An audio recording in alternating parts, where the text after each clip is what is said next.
કેમ છો બધા?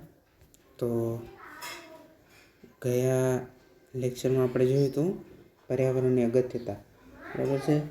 જેની અંદર આપણે જોયું હતું કે આપણે પર્યાવરણને અલગ અલગ રીતે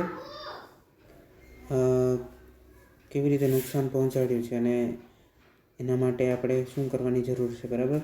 તો આર્થિક વિકાસ જે છે આપણે કરીએ છીએ, પણ એના કારણે ઘણા બધા પ્રશ્નો ઊભા થાય છે, બરાબર છે. પ્રદૂષણ, શહેરીકરણ, વિનાશ, આ તે બધું જે આપણે ગયા લેક્ચરમાં જોઈ ગયા હતા. હવે આપણે શરૂ કરીએ એ જાણવાનું કે પર્યાવરણના ઘટકો શું છે, બરાબર. પર્યાવરણના ઘટકો. હવે પર્યાવરણના ઘટકોમાં આવે છે મુખ્ય 4: વાતાવરણ, જલાવરણ, મૃદાવરણ અને જૈવાવરણ. હવે સૌથી પહેલી વાત છે વાતાવરણની, કે વાતાવરણ એટલે શું છે? તો કે પૃથ્વીની ચારે બાજુ વીંટળાઈને આવેલા હવાના આવરણને શું કહેવામાં આવે છે? વાતાવરણ. વાતાવરણ પૃથ્વીની સપાટીથી લગભગ 700 કિલોમીટરની ઊંચાઈ સુધી વિસ્તરેલું છે. વાતાવરણમાં પૃથ્વીની સપાટીની ઉપરની હવાના ઘટકો, સૂર્યપ્રકાશ, તાપમાન, ભેજ બધાનો સમાવેશ થાય. પૃથ્વીની સપાટીથી આશરે 32 કિલોમીટરની ઊંચાઈ સુધીના વાતાવરણમાં 99% જેટલી હવા સમાયેલી છે, બરાબર છે. એનો અર્થ શું છે? તો કે જો આમાં આપણે કહીએ છીએ, બરાબર, શું કહીએ છીએ કે ભાઈ હવા જે છે, બરાબર, આપણું વાતાવરણ જે છે એ ક્યાં સુધી ફેલાયેલું છે? તો કે 700 કિલોમીટર સુધી. પણ પૃથ્વીની સપાટીથી 32 કિલોમીટર સુધીમાં જ જે છે એ 99% હવા આવી જાય છે, બરાબર છે. તો 32થી લઈને 700 કિલોમીટર સુધી જે છે એ બાકીની કેટલી હવા આવે? એની અંદર બાકીની 1% હવા જે છે એ આવે, બરાબર. હવે એક સિમ્પલી આપણે સમજવું હોય તો આવી રીતે સમજી શકીએ, બરાબર છે. કે સૌથી પહેલાં તો આપણે જોઈ લઈએ કે વાતાવરણમાં કેટલું અલગ અલગ વાયુનું પ્રમાણ છે. તો કે નાઇટ્રોજન સૌથી વધારે છે 78% સાથે, ઓક્સિજન 21% છે, પછી આર્ગોન જે છે એ ત્રીજા નંબરે આવે છે, બરાબર. કાર્બન ડાયોક્સાઇડ નથી, આર્ગોન જે છે એ ત્રીજા નંબરે છે 0.93% સાથે. પછી કાર્બન ડાયોક્સાઇડ આવે છે, અને બાકીના જે hydrogen, helium, neon, krypton, ozone વગેરે જે છે, બરાબર, એ 0.04%ની અંદર આવે છે, બરાબર છે. હવે જો આની અંદર આપણે જે છે એ આપણે શું કહી શકીએ કે આ છે આપણી પૃથ્વી, બરાબર. આ છે આપણી પૃથ્વી, બરાબર છે.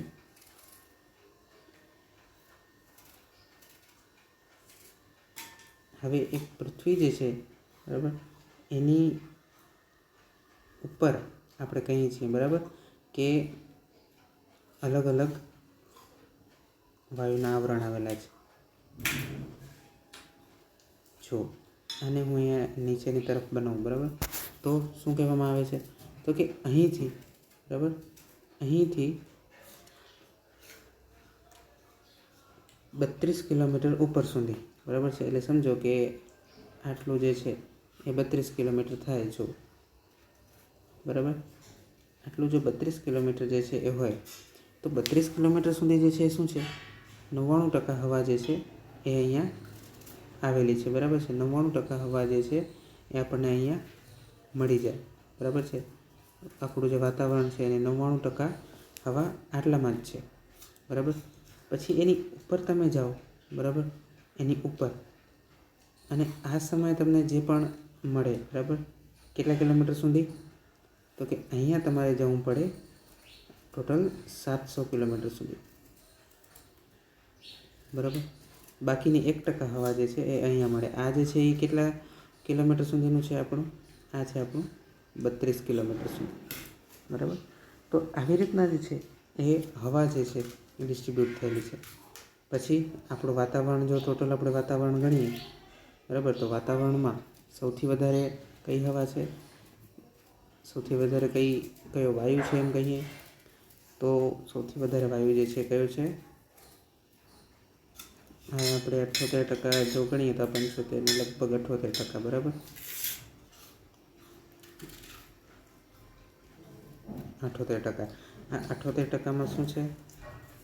તો કે નાઇટ્રોજન વાયુ છે, N2, બરાબર.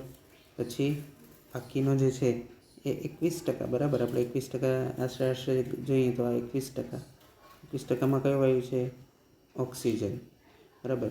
બાકીના જે વધ્યા 1%માં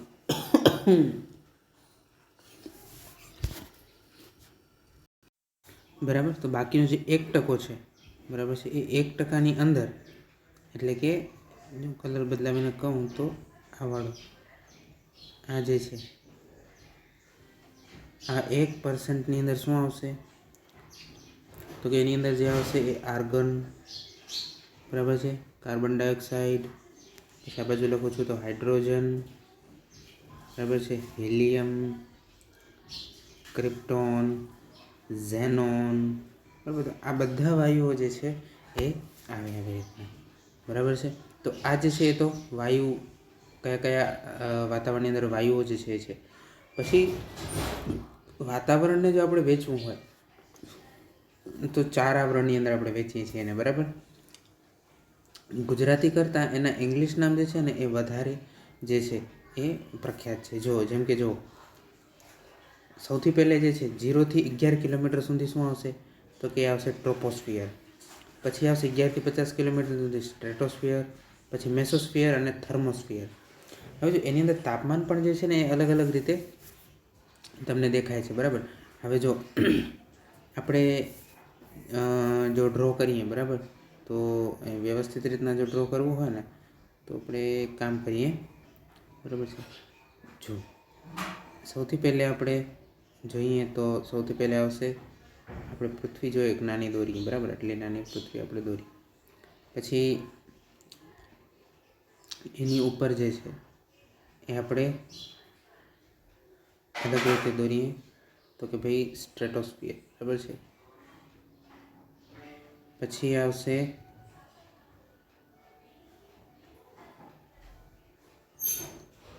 સ્ટ્રેટોસ્ફિયર, પછી કયો છે તો સૌથી પહેલાં ટ્રોપોસ્ફિયર, પછી સ્ટ્રેટોસ્ફિયર, પછી આવશે મેસોસ્ફિયર, બરાબર છે, પછી આવશે મેસોસ્ફિયર, અને છેલ્લે આવશે થર્મોસ્ફિયર, બરાબર છે. સૌથી છેલ્લે આવશે થર્મોસ્ફિયર, બરાબર છે, બરાબર છે.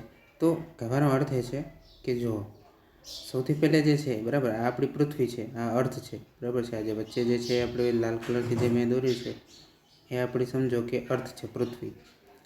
પછી જે આવરણ જે છે, બરાબર, એ આવરણ જે છે એ કેનું છે?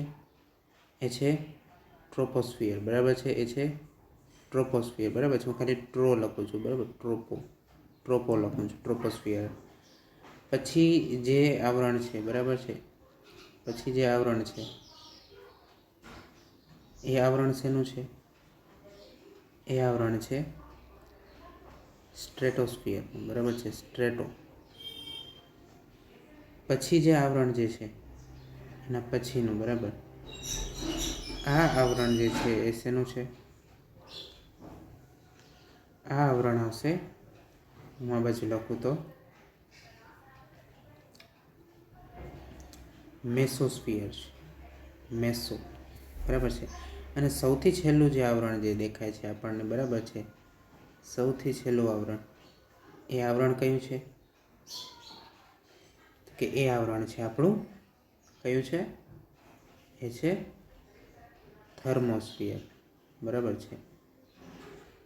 આ અલગ અલગ જે છે આવી રીતના પૃથ્વીનું વાતાવરણ વહેંચાવવામાં આવે છે. હવે તો ખાસિયત શું છે? તો જો આપણને ખબર છે કે આપણું પૃથ્વીનું જે વાતાવરણ છે એ 700 કિલોમીટર સુધી ફેલાયેલું છે, બરાબર છે. પછી શું છે, જો જનરલી 99% હવા જે છે આપણી જે છે એ શરૂઆતના 32 કિલોમીટરમાં આવી જાય, પછીની 1% હવા જે છે એ 700 કિલોમીટર સુધી હોય છે, બરાબર. અને પછી 700 કિલોમીટર પછી શું? તો કે 700 કિલોમીટર પછી કાંઈ નહીં, હવા જ નહીં, તો પછી વાતાવરણ પણ નહીં, શૂન્યાવકાશ, બરાબર, એવી રીતે. તો જો હવે વાતાવરણ જે પ્રમાણે ચેન્જ થાય છે ને એમાં જુઓ, ટ્રોપોસ્ફિયરમાં તમે જેમ જેમ 0 થી 11 કિલોમીટર સુધી જશો એમ શું થશે? તો કે તાપમાનમાં ઘટાડો થશે, બરાબર, બરાબર છે. એટલે શું સૌથી પહેલાં શું થાય છે? તો કે તાપમાનમાં ઘટાડો થાય છે. પછી જુઓ જેમ જેમ સ્ટ્રેટોસ્ફિયરમાં 11 થી 50 કિલોમીટર સુધી જશો એમ તાપમાનમાં વધારો થાય છે, બરાબર. 56 થી -2 એટલે તાપમાનમાં વધારો જ થયો કહેવાય. પછી મેસોસ્ફિયરમાં શું થશે? મેસોસ્ફિયરમાં તો કે મેસોસ્ફિયરમાં ફરી પાછું તાપમાનનો ઘટાડો થાય છે, બરાબર છે. -92 ડિગ્રી સુધી હાલી જાય છે. અને થર્મોસ્ફિયરમાં તો તાપમાનનો વધારો જે થાય છે તો ગજબ થાય છે, 1200 ડિગ્રી સેન્ટીગ્રેડ સુધી પહોંચી જાય છે. એટલે ઘટાડો વધારો થયા જ કરે છે. હવે એને પણ જો આપણે અલગ રીતે દર્શાવવું હોય તો કેવી રીતે દર્શાવી શકીએ? તો જો હવે અહીંયા જે છે ને એ હું માત્ર સ્ટ્રેટ લાઈન દોરું છું, બરાબર. સૌથી પહેલાં આપણી આવે છે નીચે અહીંયા પૃથ્વી, બરાબર છે. આ છે સરફેસ, અર્થની સરફેસ છે, બરાબર છે. પછી જે આવે છે એ છે આપણું સૌથી પહેલું આ છે સ્ટ્રેટોસ્ફિયર. પછી જે છે એ છે સૌથી પહેલાં ટ્રોપોસ્ફિયર, પછી સ્ટ્રેટોસ્ફિયર પછી આવશે આપણું મેસોસ્ફિયર, અને મેસોસ્ફિયર પછી સૌથી છેલ્લે આવશે આપણું, બરાબર છે, કયું છે આ સ્ફિયર? થર્મોસ્ફિયર. હવે અહીંયા જો તાપમાન જે છે કેવી રીતે બદલે છે? સૌથી પહેલાં આ આપણી પૃથ્વી છે, બરાબર છે, એ બધાએ સમજી લેવાનું છે, બરાબર છે. આ છે પૃથ્વીની સપાટી છે, બરાબર છે, પૃથ્વીની સપાટી છે. હવે એટલે હું અહીંયા ઈ લખું છું, અર્થનો ઈ. પછી જે છે ને એ આવે છે પછી જે છે વાતાવરણ છે, બરાબર છે. થર્મોસ્ફિયર, મેસોસ્ફિયર, બરાબર એવી રીતના છે. તો હું પહેલાં લખી નાખું એવી રીતનું કે ભાઈ અહીંયા શું છે, આટલો જે નીચેનો જે ભાગ છે એ છે ટ્રોપોસ્ફિયર, બરાબર. પછી જે આવે છે એ શું છે? આ ભાગ વચ્ચેનો જે છે એ છે સ્ટ્રેટોસ્ફિયર. સ્ટ્રેટોસ્ફિયર પછી શું આવે? મેસોસ્ફિયર આવે. અને મેસોસ્ફિયર પછી શું આવે? તો કે આ જે છે એ છે આપણું થર્મોસ્ફિયર. આ થર્મોસ્ફિયરની ઉપર શું છે? પછી અહીંયા ઉપર શું છે? અહીંયા ઉપર તો કે ઉપર છે વેક્યુમ, બરાબર છે. શું છે? વેક્યુમ એટલે શૂન્યાવકાશ, બરાબર, શૂન્યાવકાશ. હવે જો તાપમાન કેવી રીતે વધે છે એ જુઓ. સૌથી પહેલે જેમ જેમ તમે ઊંચાઈએ જશો, બરાબર, 0 થી 11 કિલોમીટર સુધી, બરાબર, જેમ તમે ઊંચાઈએ જશો, બરાબર, અહીંયા શું છે?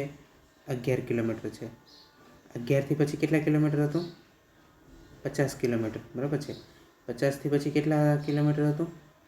11 થી 50, 50 થી લગભગ કેટલા કિલોમીટર હતું? આશરે કદાચ ચલો સમજી લો કે 120 કિલોમીટર છે. અને 120 કિલોમીટરથી આ છે 700 કિલોમીટર, બરાબર છે. તો હવે જો અહીંયા જે છે તાપમાન જે છે કેવી રીતે ફેરબદલ પામશે? તો કે શરૂઆતમાં જે છે એ તાપમાન ઘટશે, બરાબર. આ જે છે એ ઘટાડો હું દર્શાવું છું, બરાબર. સમજી લો અહીંયા જે છે બરાબર, અહીંયા જે છે નોર્મલ ટેમ્પરેચર છે, બરાબર, આ લાઈને. તો ત્યાંથી ઘટે છે તાપમાન. પછી શું થશે? પછી તાપમાન વધશે, બરાબર છે. પછી તાપમાન વધશે, બરાબર છે. પછી ફરી પાછું તાપમાન જે છે એ ઘટશે, બરાબર છે. અને એના પછી જે તાપમાન વધે છે તો ખબર જ છે એકદમ વધારે, બરાબર. તો આવી રીતનું જે છે એ કંઈક આપણને ગ્રાફ જોવા મળશે શેના? તાપમાનનો, બરાબર છે. સૌથી પહેલાં ઘટશે, પછી વધશે, વળી ઘટશે, વળી એકદમ વધશે, પછી તો 1200 ડિગ્રી સેન્ટીગ્રેડ સુધી વધી જશે, બરાબર. તો આ જે છે એ છે આપણા તાપમાન નું વેરિએશન, જે પ્રમાણે અલગ અલગ વાતાવરણના જે આવરણ છે એ આવરણની અંદર તાપમાનનું વેરિએશન, બરાબર. તો હવે જો અહીંયા જે મેં 0 થી 11 કિલોમીટર બરાબર હતું, 11 થી 50, અને 50 પછી મેં જે છે ને 120 કિલોમીટર લખ્યું હતું, બરાબર. તો 120ની જગ્યાએ શું સમજવાનું તમારે? 80 કિલોમીટર, બરાબર છે. 80 કિલોમીટર, 50 થી 80 કિલોમીટર સુધી મેસોસ્ફિયર, 80 થી 700 સુધી પછી તમને જોવા મળશે એ છે થર્મોસ્ફિયર, બરાબર. તો આવી રીતના વાતાવરણના અલગ અલગ આવરણ છે. જો અહીંયા પણ તમને જે છે એ દર્શાવવામાં આવ્યું છે કે જો શરૂઆતમાં જે છે એ તાપમાન ઘટે છે, બરાબર છે, અમુક 11 કિલોમીટર સુધી. પછી તાપમાન જો વધે છે, બરાબર છે, તાપમાન શેની અંદર વધ્યું? સ્ટ્રેટોસ્ફિયર સુધી, 50 કિલોમીટર સુધી વધ્યું. પછી તમે જુઓ ફરી પાછું તાપમાન જે છે ઘટે છે -90 ડિગ્રી સુધી, બરાબર છે.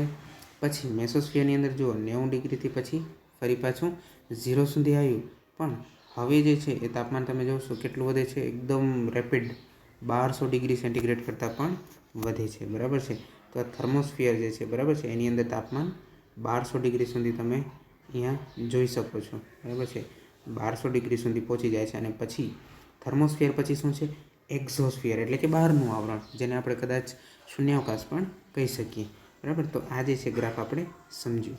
હવે અલગ અલગ આવરણ જે છે એનું શું મહત્ત્વ છે અને એ અલગ અલગ આવરણ કેવી રીતે આપણે સમજી શકીએ બરાબર, એ આપણે નેક્સ્ટ લેક્ચરમાં જોઈશું બરાબર. અલગ અલગ જે ક્ષોભાવરણ એટલે કે ટ્રોપોસ્ફિયર છે, સ્ટ્રેટોસ્ફિયર છે બરાબર છે, પછી મેસોસ્ફિયર છે, થર્મોસ્ફિયર છે બરાબર.